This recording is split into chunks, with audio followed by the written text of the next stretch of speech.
बिस्मिल्लाहिर्रहमानिर्रहीम। Second year chemistry chapter number 20 carboxylic acid में से आज हम जो टॉपिक डिस्कस करने जा रहे हैं वो है physical properties of carboxylic acid.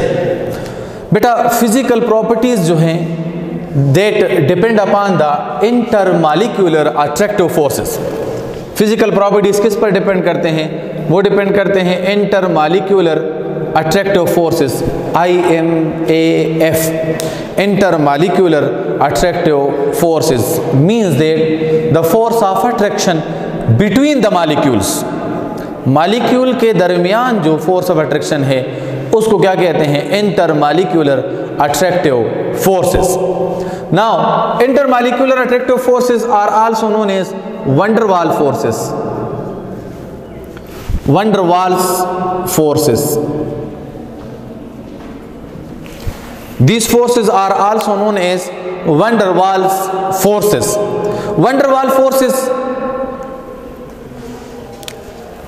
के कितने टाइप्स हैं? इंटरमॉलिक्यूलर अट्रैक्टिव फोर्सेस या van der Waals फोर्सेस के टाइप्स कितने हैं? So we have three main types of van der Waals forces। These are dipole-dipole force, second one is hydrogen bonding,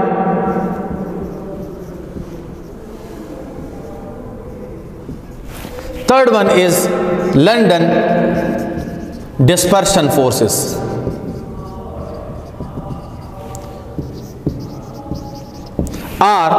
London dispersion forces are also known as short range forces।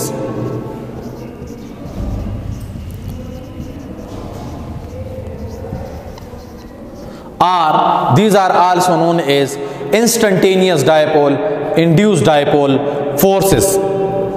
ये आप लोगों ने van der Waals forces के ये types आप लोगों ने first year chemistry में चैप्टर नंबर 5 में आप लोगों ने पढ़े हैं। Chapter number 5 liquid chapter. van der Waals forces या इंटरमॉलिक्यूलर फोर्सेस हम फर्स्ट ईयर के चैप्टर नंबर 5 में लिक्विड चैप्टर में हम पढ़ चुके हैं कि डायपोल फोर्स किसको कहते हैं?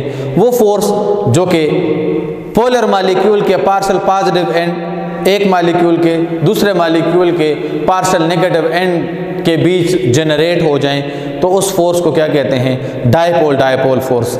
हाइड्रोजन बॉन्डिंग किसको कहते हैं? वो फोर्स ऑफ अट्रैक्शन जो दो मॉलिक्यूल के दरमियान जनरेट हो जाएं, लेकिन किस तरह कि एक मॉलिक्यूल का पार्शियल पॉजिटिव रिचार्ज हाइड्रोजन दूसरे मॉलिक्यूल के partial negative recharge oxygen, nitrogen और फ्लोरीन के दरमियान जनरेट हो जाएं।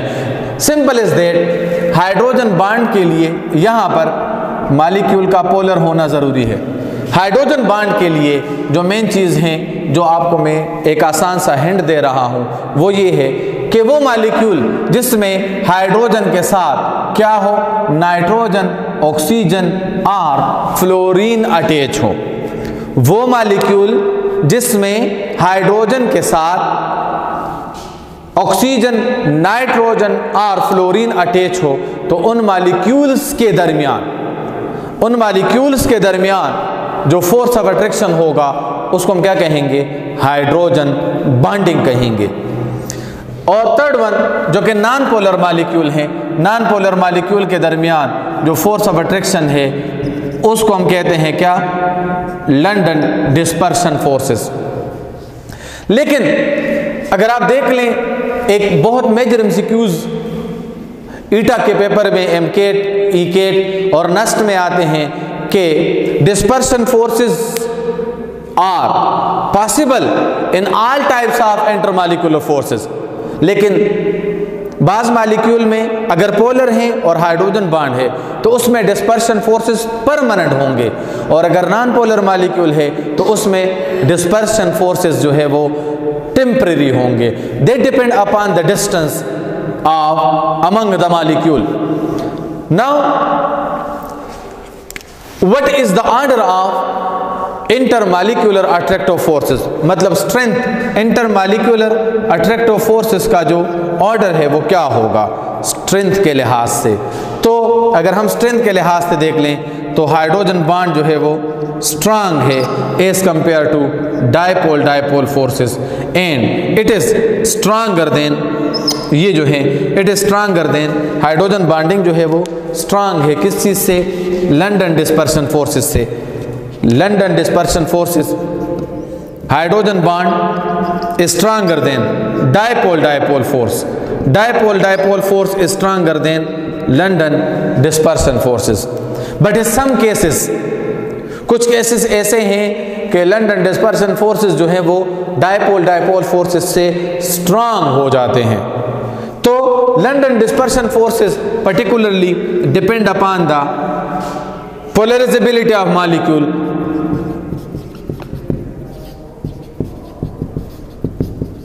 and polarizability of a molecule depend upon, basically it depend upon the size of molecule। polarizability का ताल्लुक किसके साथ है, साइज ऑफ मॉलिक्यूल के साथ है, या इसका ताल्लुक जो है वो शेप ऑफ मॉलिक्यूल के साथ है।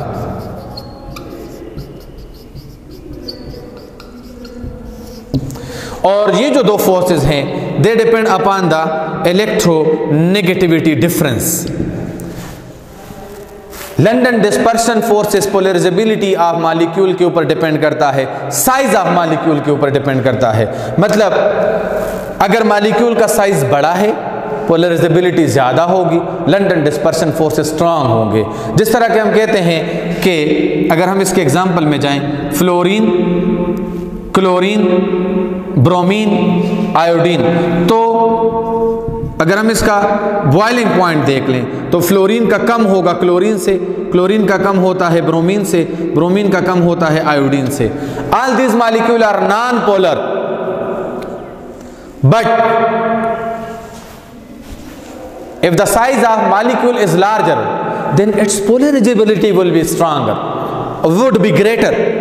अगर polarizability ज़्यादा है तो लंदन डिस्पर्शन फोर्सेस स्ट्रांग होंगे, लंदन डिस्पर्शन फोर्सेस स्ट्रांग होंगे तो melting point, boiling point, freezing point, जितने भी थर्मोफिजिकल प्रॉपर्टीज़ हैं वो ज़्यादा होंगी। ठीक है, मतलब इसका boiling point, melting point etcetera क्या होंगे, ज़्यादा होंगे। इसी वजह से ये दो जो है गैसेस हैं ये लिक्विड फॉर्म में पाया जाता है और आयोडीन सॉलिड फॉर्म में पाया जाता है। इसी तरह शेप ऑफ मॉलिक्यूल, हमारे पास अगर हम ऑर्गेनिक कंपाउंड को देख लें, so we have two types of molecule, linear and branched. Linear molecule है और ब्रांच्ड मॉलिक्यूल है।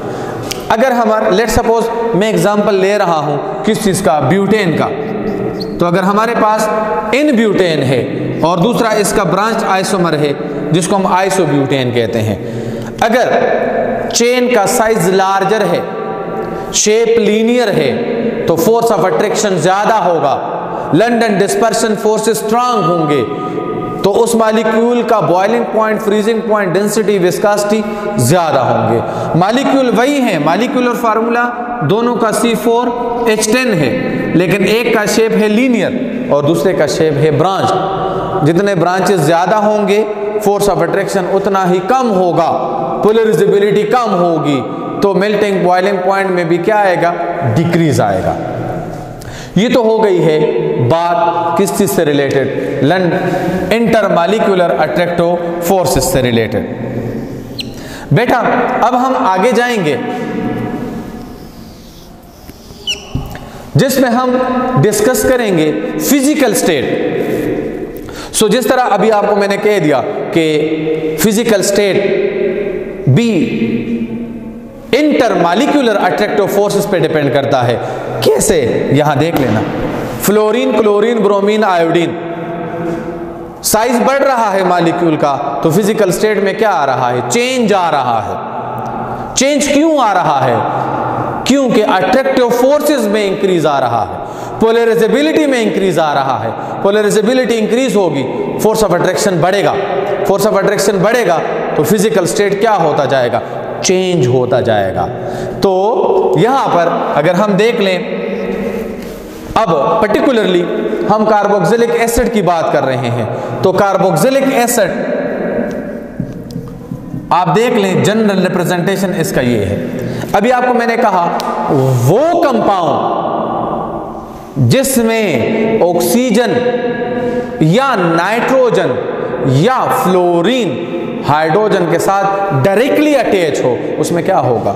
हाइड्रोजन बॉन्डिंग होगा। So in simple we can say that carboxylic acid have OH group. That's why carboxylic acid have intermolecular hydrogen bonding. मतलब carboxylic molecule, carboxylic acid एक molecule और दूसरे molecule के बीच में जो वंडर वाल फोर्स होगा वो कौन सा फोर्स होगा? वो होगा हाइड्रोजन बॉन्डिंग। मतलब कार्बोक्सिलिक एसिड में कौन सी इंटरमॉलिक्यूलर अट्रैक्टिव फोर्स है? It have a dominant force of attraction, namely hydrogen bond. अब इनमें हाइड्रोजन बॉन्ड है, और हाइड्रोजन बॉन्ड अभी हमने पढ़ा है कि हाइड्रोजन बॉन्ड क्या है? It is the strongest case of wonder वाल फोर्सेस।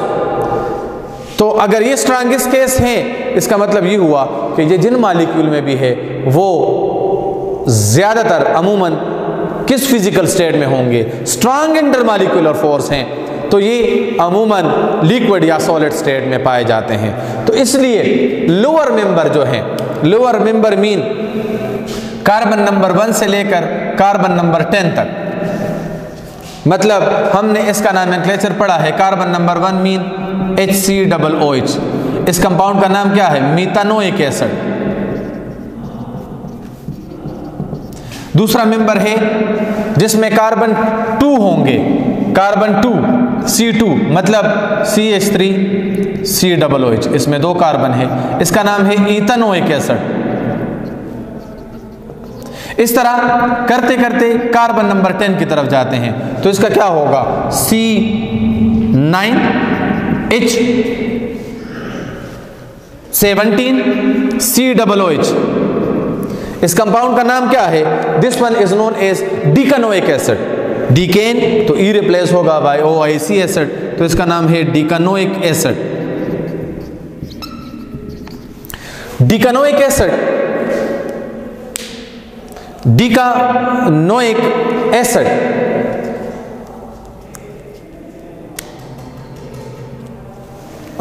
ये होगा C9H19। C9H19 क्योंकि अल्काइल ग्रुप यहां है, तो अल्काइल ग्रुप का फार्मूला क्या है? CnH2n+1, तो C9H19 डीकनोइक एसिड। जिस तरह के ये C2CH3 है, ठीक है, मीथाइल ग्रुप है। इस तरह ये नोनाइल, तो इसका नाम है डीकनोइक एसिड। अब डीकनोइक एसिड तक ये क्या है? एक कार्बन है, फिर 2 कार्बन है, फिर 3 हो जाएंगे, फिर 4 हो जाएंगे, फिर 5 हो जाएंगे। करते करते कार्बन एटम की तादाद में क्या आएगा? इंक्रीज आएगा। कार्बन एटम की तादाद में अगर इंक्रीज आएगा, देन मैं अगर इसके नाम लिख लूँ, methanoic acid, ethanoic acid, propanoic acid, butanoic acid, pentanoic acid, hexanoic acid, heptanoic acid, octanoic acid, nonanoic acid and decanoic acid, तो कार्बन नंबर 10 तक कार्बन नंबर में क्या आ रहा है? इंक्रीज आ रहा है। कार्बन नंबर इंक्रीज होंगे, मॉलिक्यूल का साइज बढ़ता जाएगा, साइज इंक्रीज होता जाएगा तो पोलराइजेबिलिटी में इंक्रीज आएगा, पोलराइजेबिलिटी इंक्रीज होगी तो अट्रैक्टिव फोर्स में इंक्रीज आएगा, अट्रैक्टिव फोर्स इंक्रीज होंगे तो फिजिकल स्टेट चेंज होता जाएगा। तो इसलिए हम कहते हैं कि ये कार्बन नंबर 1 से लेकर कार्बन नंबर 10 तक ये अमूमन किस स्टेट में पाए जाते हैं? लिक्विड स्टेट में पाए जाते हैं। With distinctive or characteristic odor, इनका अपना एक स्पेसिफिक स्मेल होगा, पेनिट्रेटिंग ऑर्डर इसका होगा। लेकिन इसके जो हाइयर मेंबर हैं, मतलब अगर मैं लिख लूं हाइयर मेंबर में C11H23COOH, इस कंपाउंड का नाम क्या है? Undecanoic acid. Undecanoic acid C11H23COOH। Undecanoic acid नहीं, डोडीकनोइक एसिड। अगर यहां C10 लिखता हूं तो ये अनडीकनोइक एसिड। अनडीकनोइक एसिड मतलब 11 कार्बन इसमें हो जाएंगे, ठीक है, तो अनडीकनोइक एसिड ये बन जाएगा। अब अनडीकनोइक एसिड, फिर इसके बाद कार्बन नंबर 11, कार्बन नंबर 12, ये कार्बन 11 है, कार्बन 12, कार्बन 13 ऑनवर्ड जितने भी है इनका साइज और भी इंक्रीज हो रहा है। तो ये किस फॉर्म में पाए जाते हैं? कार्बन नंबर 11 से लेकर ऑनवर्ड जितने भी है up to carbon number n, these are wax like solid. Solid होंगे, लेकिन कौन से सॉलिड होंगे? ये वैक्स लाइक सॉलिड होंगे। सो बेटा this is something about the physical state. Carbon number जब इंक्रीज होते जाएंगे साइज में इंक्रीज आएगा, साइज इंक्रीज होगा, फोर्स ऑफ अट्रैक्शन इंक्रीज होता जाएगा। फोर्स ऑफ अट्रैक्शन इंक्रीज होगा तो फिजिकल स्टेट भी साथ साथ क्या होता जाएगा? चेंज होता जाएगा। कार्बन नंबर 1 से लेकर मतलब methanoic acid, ethanoic acid, propanoic acid, butanoic acid, hexanoic acid, heptanoic acid, octanoic acid, nonanoic acid, decanoic acid, carbon number 10 तक जितने भी कार्बोक्सिलिक एसिड हैं वो लिक्विड फॉर्म में पाए जाते हैं। ऑनवर्ड कार्बन 11, कार्बन 12, कार्बन 13 वो फिर सॉलिड फॉर्म में पाए जाते हैं। अब इसके बाद हम आ जाते हैं इसके स्मेल की तरफ या ऑर्डर की तरफ। तो अगर आप देख लें एसिटिक एसिड, इनके नाम जो लिए गए हैं ये अमूमन ग्रीक या लैटिन लैंग्वेज से लिए गए हैं, ठीक है। एसिटिक एसिड लैटिन वर्ड है जो कि कहां से लिया गया है? एसीटोम से। एसीटोम का मतलब क्या है? विनेगर, ठीक है। तो अगर हम देख लें तो इसका जो स्मेल है that is vinegar like smell, acetic acid. मगर अगर आप देख लें, क्योंकि ये लफ्ज कहां से लिया गया है? एसीटोम। अब अगर हम इसमें कितने कार्बन होंगे? C2H4O2, इसका स्ट्रक्चर फार्मूला होगा CH3COOH, और इसका आयुपेक कॉमन नेम क्या है? Acetic acid. आयुपेक नेम क्या होगा? Ethanoic acid. मगर दूसरा एसिड है ब्यूटारिक, ये भी लफ्ज लैटिन है। कहां से लिया गया है? बटर से लिया गया है। The smell of rancid butter, rancid butter या ऑक्सीडाइज्ड बटर, ठीक है। बटर जब गल सड़ जाता है, खराब हो जाता है, डिकम्पोज्ड हो जाता है, तो उसमें से एक स्मेल आ जाती है। और वो स्मेल क्यों आती है? क्योंकि उसमें इस एसिड की सिक्रीशन हो जाती है। और ये एसिड, इसका मॉलिक्यूलर फार्मूला है CH3CH2CH2COOH। इस कंपाउंड का नाम क्या है? ब्यूटारिक एसिड, या इसको आयुपेक नेम इसका होगा ब्यूटानोइक एसिड। क्या नाम होगा इसका? Butanoic acid. आप इसको यूं भी लिख सकते हैं C3H7COOH। This is also known as butanoic acid. तो ये जो इनके नाम रखे गए हैं ये इसके ओरिजिन के बेस पर रखे गए हैं, और इसके ओरिजिन के लिहाज से मतलब इसकी एक कैरेक्टरिस्टिक स्मेल है। तो इस वजह से एसिटिक एसिड विनेगर में पाया जाता है। 4 to 5% of vinegar constitute smell, characteristic smell which is recognisable in vinegar, मतलब उसका जो स्मेल है that is because of this substance. और ब्यूटारिक एसिड, बटर जब गल सड़ जाता है उसमें रेंसिडिटी की वजह से, रेंसिडिटी के बेस पर उससे एक सब्सटेंस सिक्रीट होता है, और उस रेंसिड बटर का जो स्मेल है that is because of this acid, that's why that is known as butyric acid. अब इसके बाद हम नेक्स्ट लेक्चर में अदर फिजिकल प्रॉपर्टीज डिस्कस करेंगे।